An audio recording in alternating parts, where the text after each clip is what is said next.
Bonjour à tous et bienvenue sur ma chaîne de Tribulation littéraire. Aujourd'hui mes petits loups, j'avais envie de vous faire une vidéo toute spéciale et de vous présenter 5 livres autour de la thématique de l'écologie ou pour un petit peu appréhender différemment l'écologie et la nature. En petite intro, je voulais juste vous dire que c'est une cause qui me tient à cœur, mais une cause qui me tient à cœur depuis pas si longtemps que ça. Si vous m'aviez vu 6 ans en arrière, je vous aurais dit oh l'écologie, bon oui il faut faire attention, mais aujourd'hui je suis peut-être aussi un petit peu plus au courant de toutes les catastrophes écologiques en chaîne qui sont en train d'avoir lieu, et donc du coup j'essaye de faire un petit peu mieux dans mon quotidien pour essayer d'enrayer tout ça à mon échelle. Alors forcément c'est un petit travail de pas grand chose de moi, mais j'essaye quand même et je me dis que c'est toujours ma pierre apportée à l'édifice.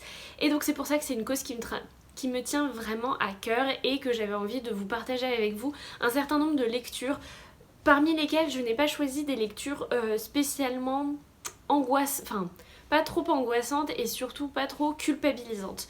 Je suis d'avis de me dire que ça ne sert à rien de culpabiliser sur ce qui a été fait. Mieux vaut voir l'avenir différemment et se dire que on peut encore faire quelque chose.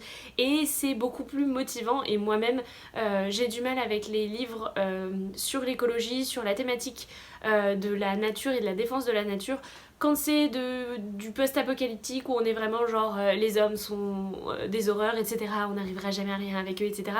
Moi j'ai du mal personnellement parce que je trouve ça culpabilisant et puis des fois ça tue tout espoir et ça n'aide pas à avancer, je trouve. Donc du coup voilà, je vous ai choisi des titres plutôt positifs qui amènent toujours une petite lueur d'espoir et c'est très important. Et on commence avec le premier livre. J'ai envie de vous présenter Wicca de Marie Alino, le manoir des sorcelages. C'est publié chez Pulp Fiction.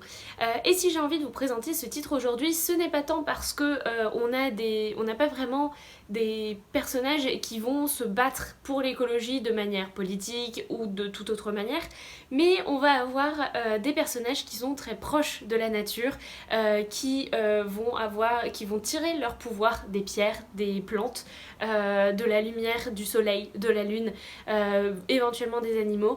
Bref, je trouve que c'est un titre que j'avais envie de mettre dans cette catégorie des livres à lire pour être un petit peu plus sensible à l'écologie, parce que justement on voit que l'équilibre avec la nature, la fusion même qu'il peut y avoir entre elle et nous, apporte de belles choses, et je trouve que c'est un petit livre jeunesse plein de positivité et on a envie d'être un petit peu comme eux et de voir la nature avec leurs yeux, émerveiller leurs yeux, et puis c'est de l'émerveillement sans cesse en fait. On a beau voir des feuilles tous les jours, des fois ce serait bien d'arriver à s'émerveiller comme le font les personnages dans ce livre, en se disant que en fait une feuille c'est beaucoup de travail pour un arbre, et c'est quand même assez fascinant de voir cette petite chose vivante qui a un cycle de vie assez court, mais que malgré le fait qu'elle tombe, un jour une autre poussera à sa place.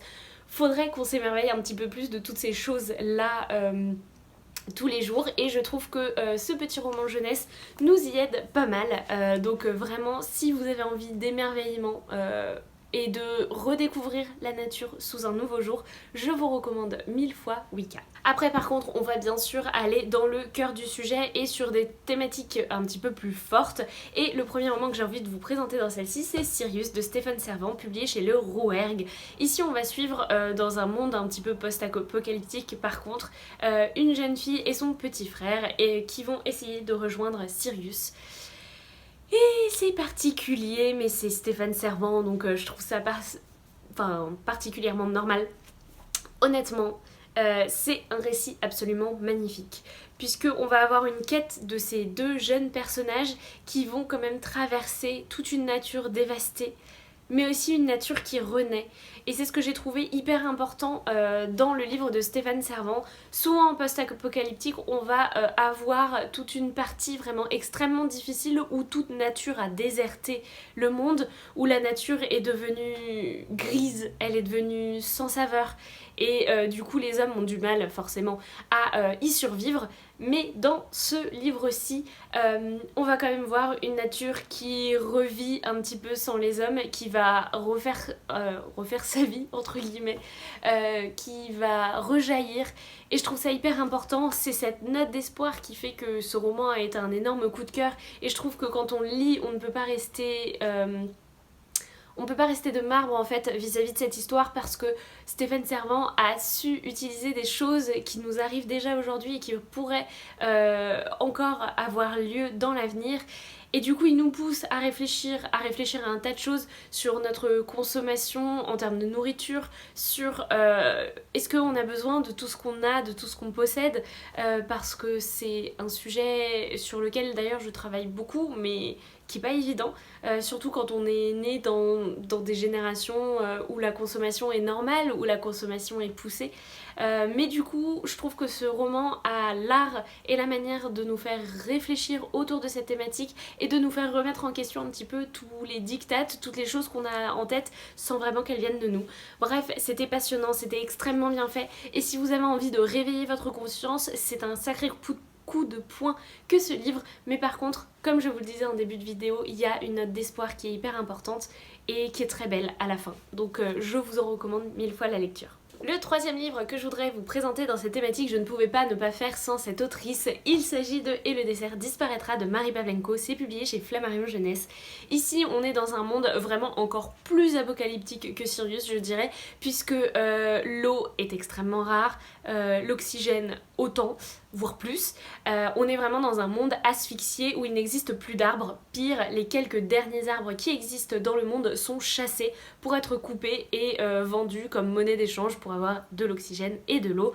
Et on va avoir une jeune fille qui ne rêve que d'une chose, c'est de partir chasser les arbres. Et un jour, elle va partir dans cette optique et elle va tomber sur un arbre, mais elle sera seule et perdue. Et en fait, elle va découvrir ce que c'est qu'un arbre. Et quand je vous parlais d'émerveillement de la nature, etc., là, c'est une petite fille qui, au contraire de nous, n'a pas vécu avec des arbres autour d'elle. Donc du coup, pour elle, l'arbre n'est que un moyen de survie. Parce que on le trouve, on le coupe, on le vend. Et j'ai trouvé que la redécouverte de la nature, de tout le micro-univers qu'il y a autour d'un arbre, à travers ses yeux à elle, était d'autant plus d'émerveillement en fait. Parce que elle va découvrir que l'arbre arrive à retenir entre ses racines l'eau qui va pouvoir l'amener, que tout un tas de petites bestioles vont vivre grâce à cet arbre. Et en fait elle découvre tout ça et ça va complètement chambouler sa vision de ce qu'est un arbre, de ce que ça devrait être. Et c'était absolument fabuleux à lire. Ça ouvre les yeux sur la nature, sur ce qu'elle arrive à faire, sur l'équilibre en fait que notre terre a créé avant qu'on bouleverse un peu tout. Enfin quand on y pense c'est absolument incroyable ce qu'un arbre, une forêt peuvent faire, enfin les pouvoirs qu'ils ont et tout ce qu'ils protègent entre leurs branches et leurs racines, c'est absolument fascinant. Et c'est vraiment un livre que j'ai trouvé très beau parce que encore une fois, il y a de l'espoir à la fin, alors que pourtant on est dans un monde mais tellement plus détruit que le nôtre, tellement plus détruit que celui de Sirius aussi. Vraiment, quand je vous dis que, enfin voilà, les gens ont du mal à respirer, enfin c'est quand même terrible comme monde et pourtant notre petite héroïne va réussir à faire bouger des choses, elle va réussir à éveiller certaines consciences et j'ai trouvé ça magnifique parce que ça donne de l'espoir même dans la plus sombre des situations et ça donne à réfléchir encore une fois sur qu'est-ce qu'on peut faire aujourd'hui pour éviter d'atterrir, d'aboutir à ce genre de situation, mais ça donne aussi l'espoir de se dire que dans l'homme, dans un certain nombre de personnes, il n'y a pas que du mal, on peut encore s'émerveiller, on peut encore faire changer des choses. Et ça fait du bien de lire ce genre de choses parce que sinon on déprimerait tous et voilà. Alors celui-ci par contre je vous ai dit qu'il y avait toujours une lueur d'espoir, celui-ci c'est un petit peu différent mais j'avais envie quand même de vous le présenter. Il s'agit de Terre de brume de Cindy Van Wilder publié chez Rajo. Ici on va dire qu'il y a toute une aventure dans un monde post-apocalyptique où la brume s'est déversée. On est quand même dans un monde aussi post-apocalyptique mais magique de base parce qu'en fait les gens ont trop utilisé la magie qui avait un pendant à chaque fois, une sorte de brume qui bouffait tout et un jour malheureusement on a utilisé trop de magie et la brume s'est déversée et Donc le monde tel qu'on le connaissait a été complètement modifié. Ce que j'ai trouvé particulièrement pertinent dans cette histoire, c'est que Cindy Van Wilder va se situer dans un monde qui n'est pas le nôtre, mais en faire quelque chose d'apocalyptique parce que les hommes qui y vivent ont quand même trop consommé d'énergie, de magie. Et du coup j'ai trouvé ça extrêmement bien fait. Réellement c'est la preuve ultime qu'on peut largement éveiller les consciences même si on est dans un monde de fantasy qui n'est pas le nôtre. Vraiment Cindy Van Wilder elle a hyper bien joué sur ses codes et même si on suit d'abord l'aventure de nos héros et de nos héroïnes dans ce livre, on va quand même avoir ce fond qui est que la surconsommation la surconsommation de magie a abouti à ceci et qui nous fait nous demander est-ce que vraiment cette magie elle était indispensable à utiliser pour aboutir à ça. Et je trouve que c'est un questionnement particulièrement intelligent parce qu'il a écho dans nos vies. Est-ce qu'on a besoin de autant consommer? Est-ce qu'on a besoin d'avoir autant de choses dans les magasins qui seront jetées de toute façon d'ailleurs à la fin? Est-ce qu'on a besoin de produire autant? Et c'est toutes ces questions qui sont posées dans ce livre et c'est pertinent et en plus je trouve que ça joue dans notre tête de manière encore plus forte que quand on a une histoire sur notre monde déchu, notre monde détruit, et ben là le fait de l'avoir dans un monde de fantasy, je trouve que ça rentre encore plus dans le crâne et ça nous fait nous poser les bonnes questions. Et enfin, si je vous ai fait cette vidéo, c'est à cause de la lecture de ce livre. Je veux bien sûr parler de Elle et le vent furieux, de très chouettes autrices, à savoir Sophie Edriensen, Marie Alino, Marie Pavlenko, Colline Pierret, Cindy Van Wilder et Flore Vesco. C'est publié chez Flammarion Jeunesse ici aussi et on va avoir dans ce livre un recueil de nouvelles de chacune de ces autrices qui va nous parler un petit peu de la revanche de la nature qui va décider de faire bouger un petit peu les choses pour que les hommes se réveillent et que les hommes changent. Encore une fois, ce que j'ai beaucoup aimé, alors je crois qu'il n'y a qu'une nouvelle où il n'y a pas... Enfin, c'est difficile de voir la lueur d'espoir au bout du tunnel, mais en dehors de cette nouvelle, à chaque fois, la nature se déchaîne et puis la nature se retire pour mieux nous laisser réfléchir. Et j'ai trouvé que c'était extrêmement bien fait d'avoir pensé les choses comme ça et de ne pas tout détruire sur son passage pour montrer voilà vous avez fait de la merde, maintenant je vous ai tous tués. Encore une fois, je préfère quand il y a ce sentiment de il est encore temps de faire changer les choses parce que ici c'est fait avec intelligence. Les autrices ont envie de nous faire part d'une thématique qui leur est chère, elles ont envie de nous faire réfléchir mais elles n'ont pas non plus envie de nous faire culpabiliser à fond. Et c'est important de trouver l'équilibre entre la culpabilité et l'espoir de faire bouger les choses. Je pense que je me répète beaucoup dans cette vidéo, mais vraiment c'est hyper important.